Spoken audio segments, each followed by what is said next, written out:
Welcome to the deep dive.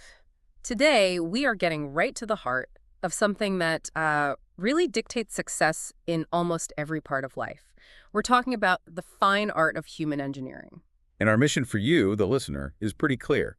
You want to understand influence, you want to master it, and you want the core principles, the ones that were developed almost 100 years ago but are, well, more relevant than ever. Exactly. And it's because they address what our source material calls the single biggest problem faced by adults. It doesn't matter if you're in business, if you're a stay-at-home parent, an engineer dealing with people is the great variable. It is. It's the most frustrating, complex part of life. And what's really shocking, and this is the foundation for our whole deep dive today, is that it's not just frustrating, it's financially critical. Right. Let's dig into that research because it's frankly mind-blowing. This comes from investigations by the Carnegie Foundation, and they were looking at fields you'd think were all about hard skills. Architecture, engineering, Fields where you'd assume your technical knowledge, your degree is everything. everything. Yeah. But the findings just turned that completely on its head. They found that only 15%, 1/5 of your financial success comes from that technical knowledge. Only 15%, which leaves this massive 85% chunk. And what was that? They called it skill in human engineering. Which is, it's personality, it's the ability to communicate, to lead, to get people on your side, 85%. Think about that. The skill that determines the vast majority of our success is the one we get almost zero formal training in. And the giants of industry knew this. John D. Rockefeller, he got this. He said the ability to deal with people is a commodity, just like sugar or coffee. And not just any commodity. He said he would pay more for that one ability than for any other under the sun. So we're talking about the highest priced skill in the world, and yet for a very long time there was this huge knowledge gap. Where were the courses on this? They didn't really exist in a practical way. And this was confirmed by a huge survey back in the 1920s. The University of Chicago spent 2 years and $25,000, which was a fortune back then, interviewing every adult in a town in Connecticut. And they asked them what their biggest interests and problems were. The number one interest was health. Makes sense. Honestly. But what was number two? Number two, for literally everyone, was how to understand and get along with people, how to make people like you, how to persuade them. The demand was absolutely desperate. But when they looked for a textbook, a guide to teach this stuff, they found, well, nothing. And that's what makes the source material we're using today so powerful. It didn't come from some academic in an ivory tower. No, not at all. It came from what the source calls a laboratory of human relationships. It was built from the real-world trials and errors of thousands of adults, people like you, who were hungry to improve and who tested these ideas in their own lives. And they reported back on what worked and what didn't. So this is a practical, battle-tested system. And our job today is to pull out the most critical, most actionable principles from that laboratory for you. Okay, so let's start with the foundation. Right. And it's a negative foundation. To get what we want, the first step is to stop doing something that feels incredibly natural. We have to stop doing the one thing we instinctively want to do when we're frustrated or disappointed. And that is principle number one. Don't criticize, condemn, or complain. But wait, why? What about constructive criticism? Isn't that necessary sometimes? Why is it so dangerous? Because fundamentally, it's futile. Yeah. The source is absolutely clear on this. Criticism is an attack on a person's pride, on their sense of importance. And the moment you do that, what happens? They get defensive instantly. Their whole focus shifts from, solving the problem to just justifying what they did. Exactly. The ego shields go up and learning stops. And even worse than just being futile, you create resentment. The source says that wounded pride can create resentment that lasts for decades. Decades. So you get a little bit of emotional release by venting, but you might have just poisoned a relationship for good. And this isn't just a theory. It's backed up by psychology. B.F. Skinner's experiments with animals showed that rewarding good behavior works far, far better than punishing bad behavior. So positive reinforcement. Right. Animals who are rewarded learned faster and remembered longer. And humans are no different. Criticism is a form of punishment, and it just doesn't create lasting change. All it does is teach the other person to resent you. Okay, but I have to push on this. What if someone is just objectively wrong? In a business setting or with your kids, sometimes you have to correct them, right? Are you just supposed to let bad behavior slide? That is the perfect question because it gets to the absolute core of this. The source material uses some, frankly, shocking examples to show how deep our need for self-justification goes. even among the most hardened criminals. You're talking about Two-Gun Crowley? Two-Gun Crowley, a notorious cop killer in New York. The police finally trap him in his girlfriend's apartment. We're talking a full-on siege. 150 officers. And during this shootout, while he's trapped and bleeding, he actually takes the time to write a letter. A letter. And what does it say? Does it say, "I'm sorry"? No. It says, and this is a direct quote, "Under my coat is a weary heart, but a kind one that would do nobody any harm." That's just staggering. He just murdered a police officer in cold blood, and he sees himself as the victim, the kind-hearted victim. And when he's sentenced to the electric chair, he doesn't say, "I did it." He says, "This is what I get for defending myself." So his entire reality is built around this narrative of self-justification. And it wasn't just him. Al Capone saw himself as a public benefactor. He felt he was unappreciated, that he was just providing a service people wanted during Prohibition. Dutch Schultz, another gangster, felt the same way. And the warden of Sing Sing prison, Warden Laws, he spent his career observing this. He said that very, very few criminals ever see themselves as bad people. They always have a reason. They rationalize. It was a bad childhood. It was society's fault. They were misunderstood. They'll tell you with complete sincerity why they shouldn't be in prison at all.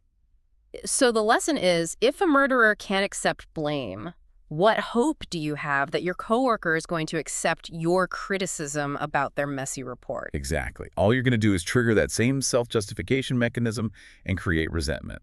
And this applies all the way to the top. Look at politics. The famous split between Teddy Roosevelt and his successor, William Howard Taft.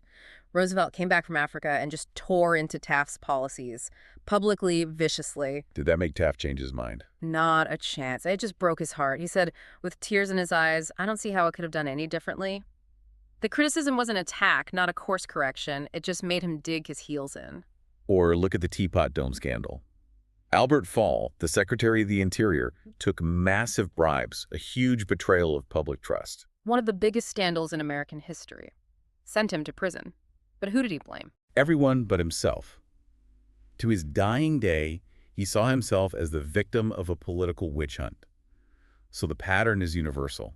Wrongdoers blame everybody but themselves. And this realization is what completely transformed Abraham Lincoln. It's a fantastic story. Early in his career, Lincoln was known for being incredibly critical. He'd write these nasty, anonymous letters and poems making fun of his political rivals. Until one of them almost got him killed. Right. He was challenged to a duel over one of these letters. And that lurid personal incident, as the source calls it, taught him a profound lesson about the danger of wounding another person's pride. And after that, he completely changed. His whole philosophy became with malice toward none, with charity for all. Think about the Civil War. His generals were making catastrophic blunders. McClellan, Hooker, Meade, they were costing thousands of lives. Lincoln had every right to be furious to criticize them. But he almost never did. When people around him would criticize the South, he'd say, "Don't criticize them. They're just what we would be under similar circumstances." He developed this incredible empathy. The ultimate test of this came right after the Battle of Gettysburg. This could have been the end of the war. Lee's army was retreating, they were trapped, and Lincoln gave General Meade a direct order. Attack now. Don't let them escape. And what does Meade do? He hesitates. He calls a council of war. He waits. And Lee's army gets away across the Potomac. Lincoln was devastated. He knew that was the chance to end the war right there. He sat down and wrote this just scathing letter to Meade. Laying it all out. Your failure, the lost opportunity, his profound disappointment.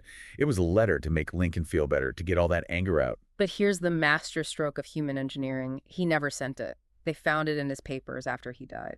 And you have to ask why. Why hold back that righteous anger? He realized sending it would accomplish nothing good. It would just make Meade defensive, make him resent Lincoln, and completely ruin his usefulness as a general right when the Union needed him most. He chose long-term strategy over short-term emotional relief. Which is the whole point. Any fool can criticize, and most of us do.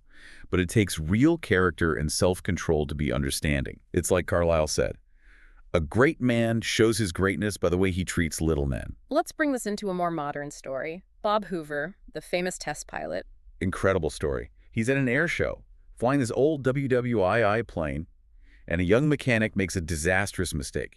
He fills the plane with the wrong kind of fuel, jet fuel, instead of gasoline. Both engines cut out at just 300 feet. Hoover, being the amazing pilot he was, manages to land it without power, saving everyone. Can you just imagine being that young mechanic, sick to his stomach, absolutely terrified? He knows he almost killed a living legend. And when Hoover finally walks over to him, everyone expects an explosion, but Hoover does the complete opposite. He puts his arm around the kid's shoulder. He understood that the mechanic was already punishing himself more than anyone else ever could. And then he delivers the final brilliant move. He says, "To show you I'm sure that you'll never do this again, I want you to service my F-51 tomorrow." Wow. Instead of destroying the man's confidence, he restored it. He showed him faith. He turned a catastrophic failure into the most powerful lesson in responsibility you could possibly imagine. That mechanic would be loyal for life. Okay, so if we eliminate criticism, if that's the foundation, what do we build on top of it? What's the positive force that actually gets people to want to do things? Right. This moves us to the engine of all human motivation, the one positive driver that works when commands and criticism fail. And that is the deep, profound craving for self-worth. The philosopher John Dewey called it the desire to be important. William James called it the craving to be appreciated. And our source material says this desire is almost as fundamental as hunger or thirst. But unlike food and water, it's a hunger that is almost never satisfied. It really is the engine of civilization when you think about it. This is what drove a poor grocery clerk named Abraham Lincoln to study law by candlelight. It's what pushed Dickens to write his novels. It's why people buy cars they can't afford or build houses that are way too big for them. It's all about signaling importance. But it has a dark side, too. A police commissioner in New York said this is what motivates young criminals. They join gangs, they commit crimes, just to get their picture in the paper, to feel like a hero, even a notorious one. John Dillinger, public enemy #1, was so proud of his status that when he was hiding out on a farm, he burst in and announced, "I'm Dillinger." He craved that recognition. And psychologically, this craving is so powerful it can lead to, well, really extreme behavior. There's a story from Mary Roberts Reinhardt about a young woman who faked being an invalid for 10 years. For 10 years. Just so she could feel important by having her elderly mother wait on her hand and foot. She was only cured when her mother died and she lost her audience. Then there's the even more tragic case of the woman who went insane. But in her insanity, she was happy because she imagined she had a new baby every single night. It gave her that constant, renewable feeling of being needed and important that reality had taken away. So think about that. If people will literally go insane to get a feeling of importance, imagine what you can achieve by giving people that feeling honestly and sincerely in their everyday lives. And that leads us right to principle number 2. Give honest and sincere appreciation. But this is where people get skeptical. How is this different from just flattery, brown-nosing? People can see right through that, can't they? Absolutely. And the distinction is critical. The source defines flattery as shallow, selfish, and insincere. It comes from the Keith out. It's cheap praise. It's telling people what they want to hear for your own gain. Exactly. Sincere appreciation, on the other hand, comes from the heart out. It's unselfish. It's about recognizing real value, real effort. It's genuine, as one general put it. Don't be afraid of enemies who attack you. Be afraid of the friends who flatter you. The ultimate example of this in action was Charles Schwab. He was the first president of U.S. Steel, one of the first American businessmen to earn over $1 million a year. And people just assumed he was this technical genius who knew everything about making steel. But he said that was complete nonsense. He said, "I have men working for me who know more about steel than I do."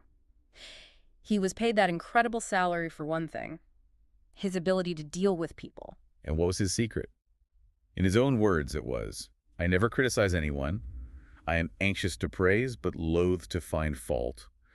The way to develop the best that is in a person is by appreciation and encouragement." And that is so counter to how most of us operate. If we see something we don't like, we point it out immediately. But if we see something we do like, how often do we actually say anything? We just assume they know. We take it for granted. And Schwab knew that nobody, no matter how high up they are, does their best work except under a spirit of approval. The source suggests that this is especially a problem in our homes. One study of runaway wives found the #1 reason they left was just a simple lack of appreciation. We starve the people closest to us of the very thing they crave most. There was a man in one of these courses whose wife asked him to list 6 things she could change to be a better wife. A dangerous question. Very. And instead of coming up with a list of criticisms, he did something brilliant. He sent her 6 red roses. And the note said, "I can't think of 6 things I would like to change about you. I love you the way you are." That's powerful. He met her request not with correction, but with overwhelming, sincere appreciation. He affirmed her value was unconditional. And this can literally change the course of a person's life. Think about the story of the young, blind Stevie Morris in a Detroit classroom. His teacher, instead of focusing on his disability, focused on his unique strength. She recognized that nature had compensated for his blindness with an incredible sense of hearing. So one day the class mouse gets loose, and who does the teacher call on to find it? Not a sighted kid. She asks Stevie, specifically praising his amazing ears. For him, that was this huge moment. It was the first time someone had appreciated him for a gift he had, not pitied him for a sense he lacked. And that man, Stevie Morris, later said that single moment of sincere appreciation was the beginning of a new life for him. It set him on the path to becoming the musical legend Stevie Wonder. It's an incredible example of how honest, sincere appreciation can unlock human potential. Okay, so we know we need to feed this craving for importance, but how do we apply that when we need a specific action? When we need someone to do something that, benefits us? This is where we get really practical. This is principle number 3. Arouse in the other person an eager want. This is the how-to. And the source uses that great fishing analogy. You might personally love strawberries and cream, but when you go fishing, You don't bait the hook with strawberries. You use what the fish wants. You use worms.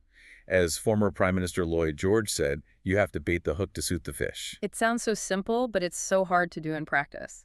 Because we're all wrapped up in our own wants, our own problems, but nobody else cares about our problems. As the author Harry Overstreet said, action springs out of what we fundamentally desire. So your job as a persuader is to figure out their desire and connect it to your goal. You have to arouse their eager want. Let's look at this in the home.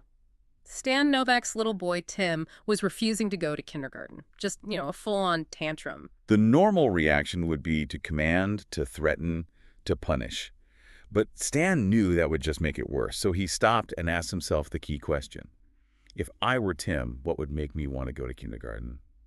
So he and his wife and their other son, they didn't focus on Tim anymore.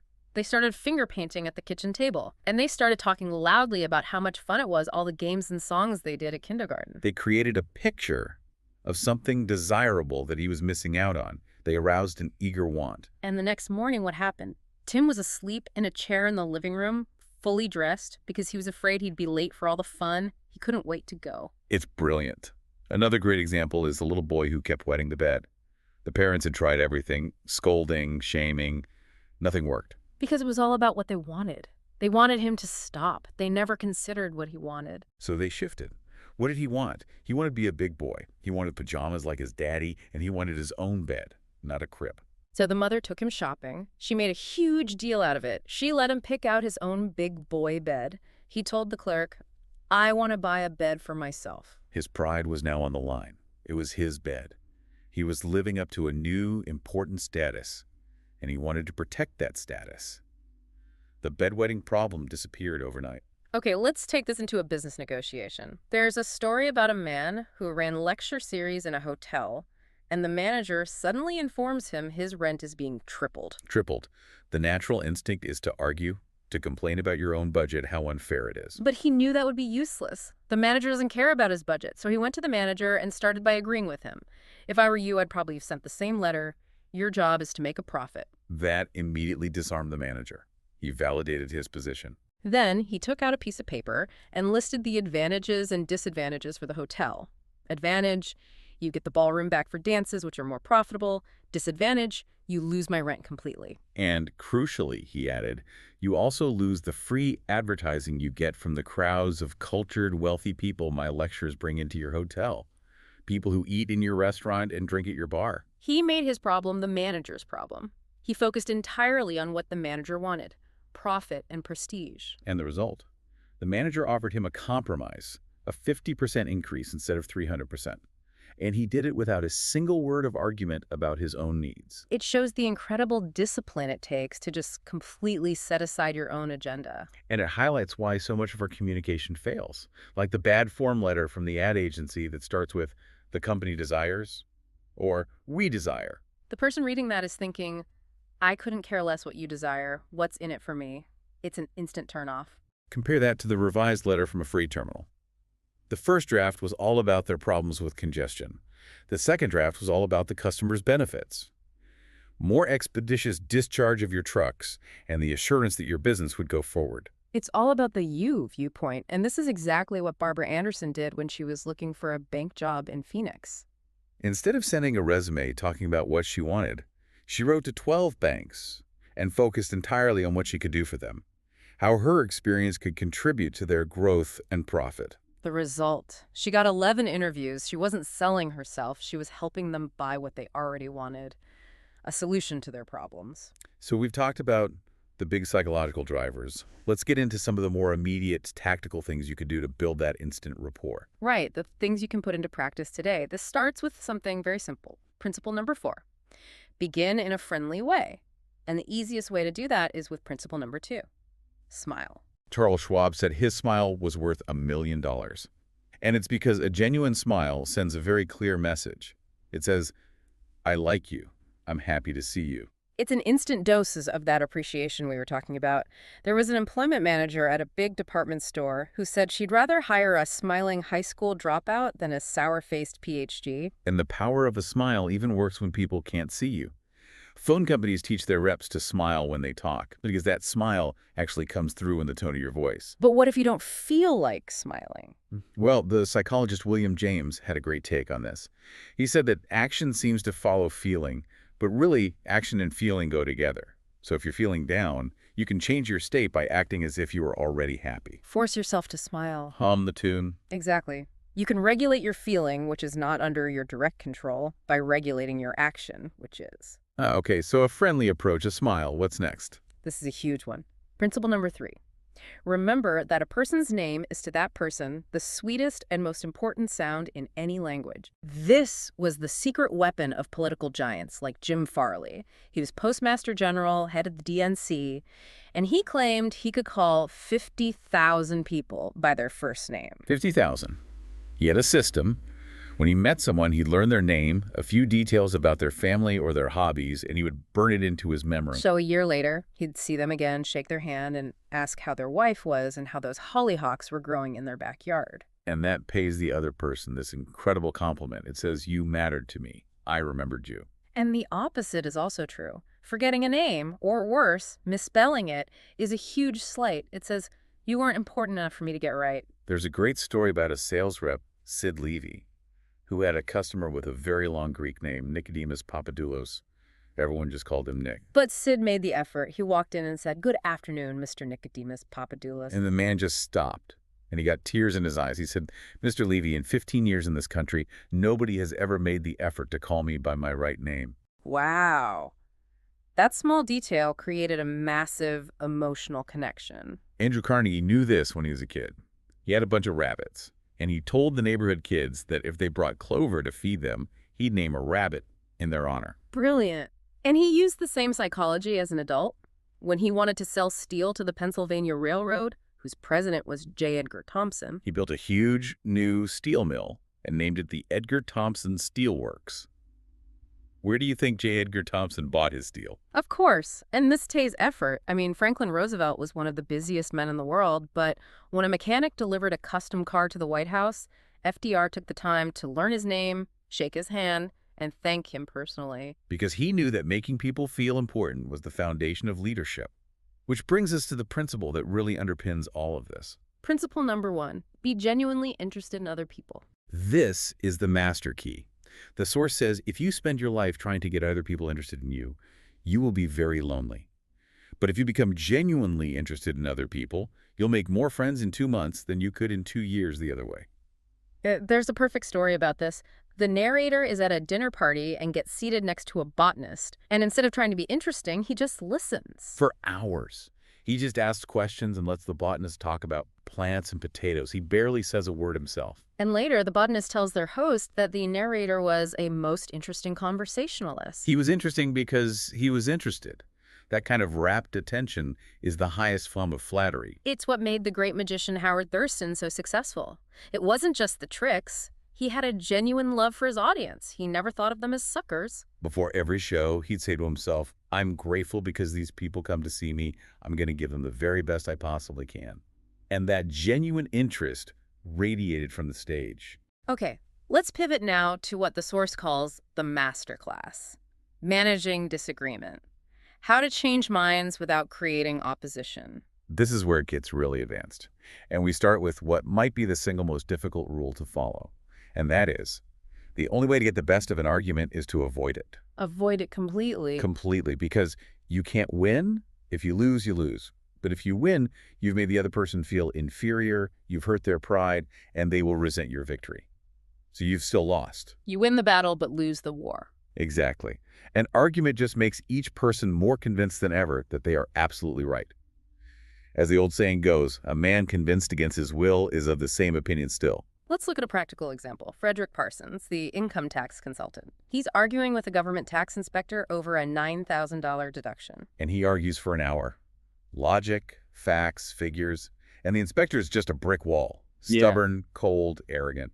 Parsons realizes logic is failing. So he completely changes tactics. He just stops arguing, and he starts to agree with the inspector. He says, you know, this is a really tough decision. You've had so much more experience with these things than I have. I wish I had your practical knowledge.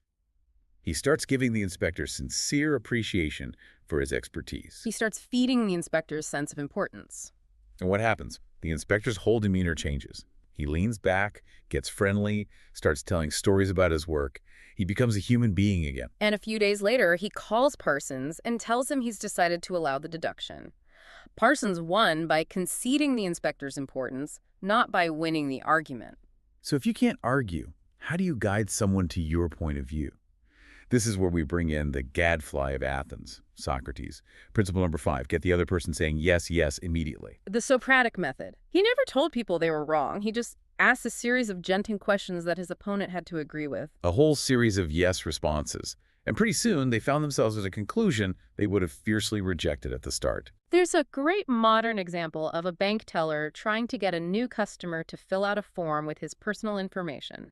The customer refuses. So instead of saying, you have to, the teller starts with a yes. She says, I agree this information isn't absolutely necessary. Then she asks us a question. She asks, but let's say you were to pass away.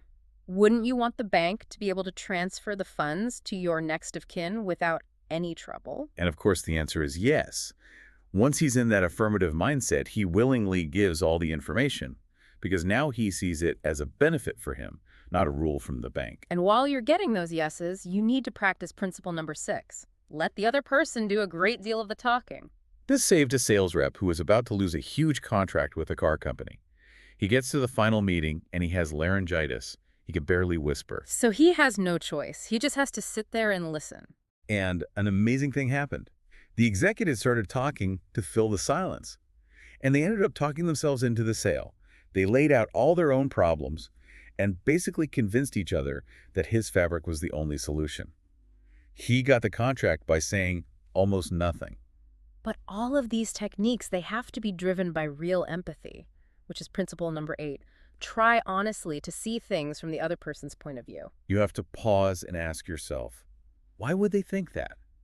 How would I feel if I were in their shoes? There's the story of Sam Douglas, who was always nagging his wife about the amount of time she spent working on their lawn. He just saw it as a waste of time.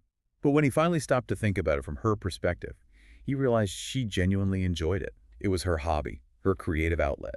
And what she wanted wasn't criticism, it was appreciation for her hard work. Once he understood that and started helping her and praising the lawn, their whole relationship improved. That leads right into principle number 9. Be sympathetic with the other person's ideas and desires. And the source gives us a magic phrase to do this. I don't blame you one iota for feeling as you do. If I were you, I would undoubtedly feel just as you do. That phrase is like verbal jujitsu. It just completely disarms people. Because 3/4 of the people you meet are just starving for sympathy. The author tried this with a customer who was constantly complaining to the phone company. When he called the man and started by saying, I understand your frustration, I'm so sorry for the trouble, the man's tone instantly changed. He went from angry to apologetic. Because his need for validation, for sympathy, had been met. And finally, when you're trying to change someone's behavior, there's principle number 10, appeal to the nobler motives. J.P. Morgan said that a person usually has 2 reasons for doing anything. A reason that sounds good and the real reason. Your job is to appeal to the one that sounds good. Because we all like to see ourselves as honorable and fair, even when our real motives might be more selfish. Look at the landlord whose tenant tried to break a lease. Instead of threatening to sue, the landlord appealed to the man's honor. He said, "I know you're a man of your word, and I'm sure you wouldn't want to leave me in a lurch." He gave the man a noble reputation to live up to, and the man talked it over with his wife and decided the only honorable thing to do was to stay and fulfill the lease. It's the same idea behind the car company's collection strategy. When a customer disputed a bill, they didn't argue. They said, "We've obviously made a mistake somewhere. You know your car better than anyone. You tell us what a fair adjustment would be." They made the customer the judge and jury, appealing to his sense of fair play. And 5 out of 6 customers paid the bill in full or made a very fair adjustment. And even better, all of them became loyal repeat customers because they trusted a company that trusted their honor. Okay, we're in the home stretch. The final principles are about leadership, about inspiring people to go above and beyond. We start with principle number 11, dramatize your ideas. We live in an age of showmanship. Just stating a fact isn't enough. You have to make it vivid, interesting, dramatic. The example of the Philadelphia newspaper is perfect.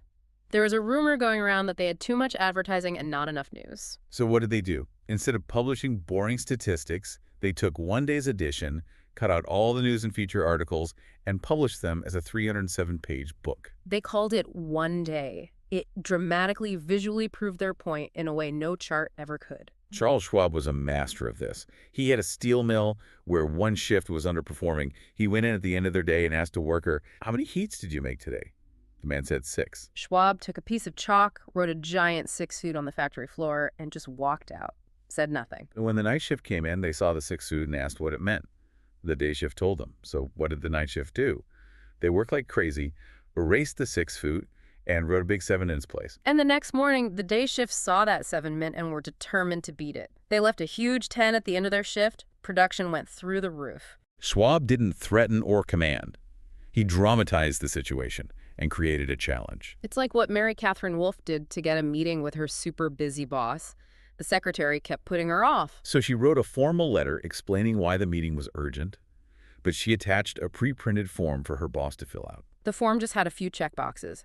I can see you on this date at this time for this many minutes. She dramatized the importance and, at the same time, made it incredibly simple for him to say yes. She got the meeting. Schwab's chalk mark leads us right into the next idea. Principle number 12, throw down a challenge. This taps into what the source calls the desire to excel. It works on people with spirit. It's the idea that what really motivates people isn't just money, it's the game, the chance to prove their worth, to win. When Al Smith was governor of New York, he needed a new warden for the infamous Sing Sing prison. It was a brutal, dangerous job. He offered it to Lewis Laws. And Laws was hesitant. It was a political minefield. So Smith didn't offer him more money. He threw down a challenge. He said, "Young fellow, it's a tough spot. It'll take a big person to go up there and stay." A big person. That challenge to his pride, to his ambition, was irresistible. Laws took the job and became the most famous prison reformer of his time. And the final and maybe most transformative leadership principle is about giving someone a good reputation to live up to. Seeing the potential in them before they see it in themselves. There's a story about a miserable, neglected servant girl in a hotel. Everyone called her Marie the dishwasher. But one of the guests, Georgette LeBlanc, saw something more in her. And one day she said to her, "Marie, you do not know what treasures are within you." Marie had never heard anything like that in her life. She started to believe it. She started acting like someone who had treasures within her. She took more care with her work. Her attitude changed. She ended up marrying the chef's nephew. All because someone gave her a new, better reputation to live up to. It works with kids, too. A 4th grade teacher had the school's worst bad boy, Tommy T, in her class. On the first day, she looked him in the eye and said, "Tommy, I understand you are a natural leader. I'm going to depend on you to help me make this the best class in the 4th grade. She gave him a new role to play, the natural leader. And he spent the rest of the year living up to that reputation, becoming a model student. It's an incredibly powerful tool for changing behavior from the inside out. So we have made it through our deep dive on the fine art of human engineering. Let's just quickly pull together the biggest, most important takeaways for you. First and foremost, remember that 85% of your success is not your technical skill. It is this skill, human engineering.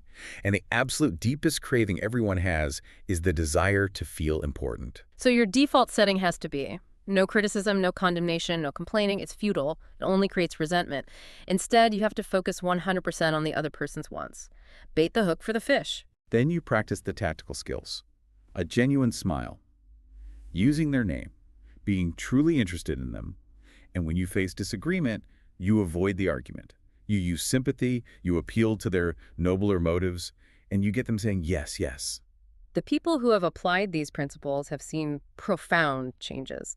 There was a Wall Street banker who started doing a weekly self-review. He'd ask himself, what mistakes did I make in human relations this week? Did I criticize? Did I talk too much about myself? And he said that review process was often painful, but over time, it made him incredibly effective. There was also a Harvard graduate who said he learned more in 14 weeks of this kind of training than in 4 years of college about how to actually deal with people. And that brings us to our final provocative thought. It comes from Confucius, who said, don't complain about the snow on your neighbor's roof when your own doorstep is unclean. I think the ultimate conclusion from all of this is that the only person you can reliably change is yourself. You can't control other people's behavior, but you can absolutely control your own reactions, your own tendency to criticize, to argue, to focus on yourself. That's where the real power is. So we'll leave you with a question for your own weekly review.